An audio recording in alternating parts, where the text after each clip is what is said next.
We'll move on to another issue now, because if you were up early enough this morning, you might have caught a glimpse of the blood moon. In fact, Australians were lucky enough to have one of the best views in the world of this very rare astronomical event.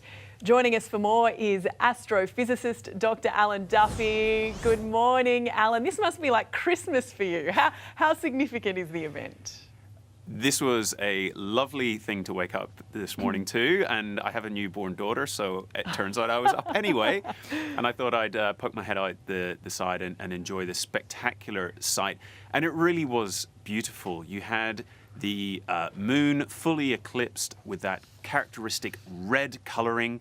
That's all of the sunrises and sunsets of Earth combined, shining off, reflecting off the moon back to our eyes. So this is a really beautiful sight. It's an ominous name of a blood moon, but actually it really was quite a romantic moon.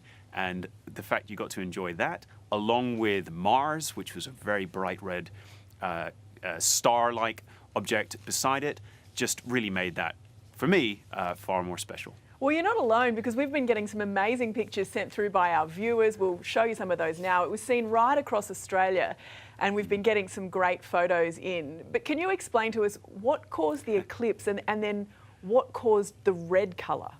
Sure thing. So what we're seeing is the moon passing into the Earth's shadow. So just about an hour ago, we had the sun, Earth, moon in a perfect line.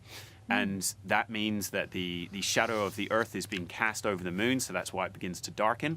And in this graphic, we're just about to see the darkest bit of that shadow, the umbra, pass over the moon.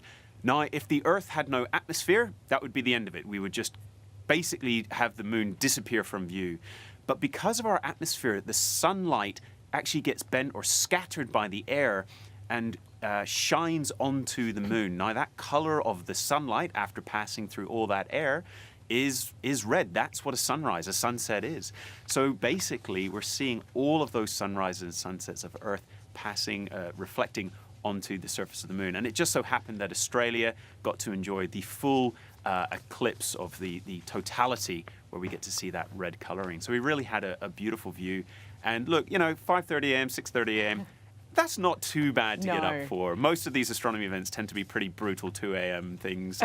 This was a very respectable lie-in, for me at least, as a newborn parent. Dr. Alan Duffy, I'm glad you enjoyed it, because you'll have to wait 100 years for the next one. Thanks for joining us this morning, and thanks for getting up.